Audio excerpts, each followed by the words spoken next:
Hi, I'm Chef Robert Bennett of Classic Cake, and this is your Fox Food Bite.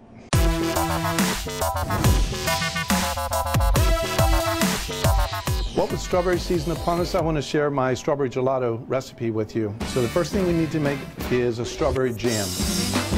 Remember, when you get your nice strawberries, nice and ripe, you want to clean it, use the tip of your knife, get just the greenery away, and then pull it out. That long cottony stem that comes out, you want to get rid of that. There's no flavor it's adding to it. Just slice them up.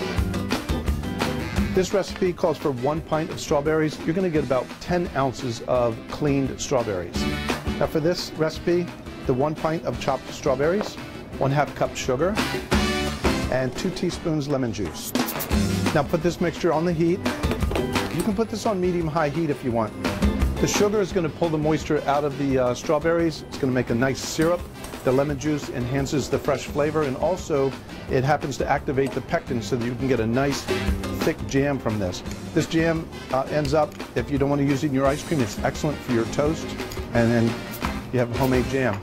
No preservatives. Now I'm just going to let this cook medium-high heat, stirring occasionally. There's not much chance of it scorching because of all the liquid in there. You can tell when the jam is done. When you pull the spoon out, and the drips get very, very slow. Now just pour it into a bowl, let it cool. Now for the gelato base. This is a nice simple base that you can apply to other flavors. It doesn't have to be just strawberry gelato. It could be a good vanilla, chocolate, coffee, cinnamon. Now 1 pint of milk. It could be non-fat or low-fat milk. It doesn't have to be whole milk. I'm going to add half of my 1 cup of sugar, 1/4 cup non-fat dry milk. I'm going to bring this to a boil. The non-fat dry milk helps increase the protein content of your gelato, and that translates to creaminess. While that's coming to a boil, I'll take my 8 yolks and the remaining cup of sugar. Now I'm going to ribbon this. The reason for doing this is the sugar raises the coagulation temperature of the yolks. That way it's not going to scramble as soon as I add the hot milk. Now as the milk comes to a boil, I'm going to lier it, slowly add it to the yolk mixture.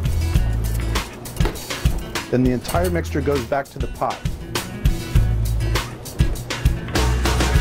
At this point you want to use either a wooden spoon or a heat-resistant spatula. You don't want to use a whisk for stirring this because it can make a foam at the top and you won't be able to see when this custard is done. Stirring constantly, medium heat. Just keep it in motion. Now I can see it's starting to get thick. Bingo. That's it. When it coats the back of a spoon, you run your finger through and the line doesn't fill back in. Now do it directly. Immediately I'm straining it into the container that's in the ice. This is called a chinois. It's a fine strainer. Any strainer that you have is okay. Then as soon as I've strained it, I can add the 1 cup of half and half. That also helps stop the cooking. 1 teaspoon of vanilla extract. Basically, no matter what flavor I'm doing, I still like the vanilla extract because it's a great flavor enhancer. Now add the entire recipe of strawberry jam to the gelato base. You can leave it just like this and have nice little chunks of strawberry in there. I like to intensify it. I like to puree the strawberry into it. Now at this point, I just simply add it to my gelato machine. If you don't have one, pour this into a deep pan, put it in your freezer, and return to it, I'd say at least every half hour. Give it a good stir.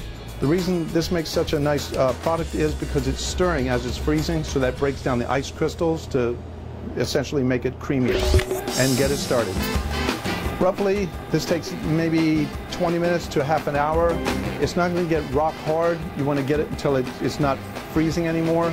Then you take it out, you wrap it, and then what we call ripen it. Then you let it freeze for, I'd say, a good 2 hours in your freezer. Now after about 20-25 minutes, I can see this has gotten nice and full. Scrape it down, cover it, put it in your freezer to firm it up, or if you're really insistent, just dig right in.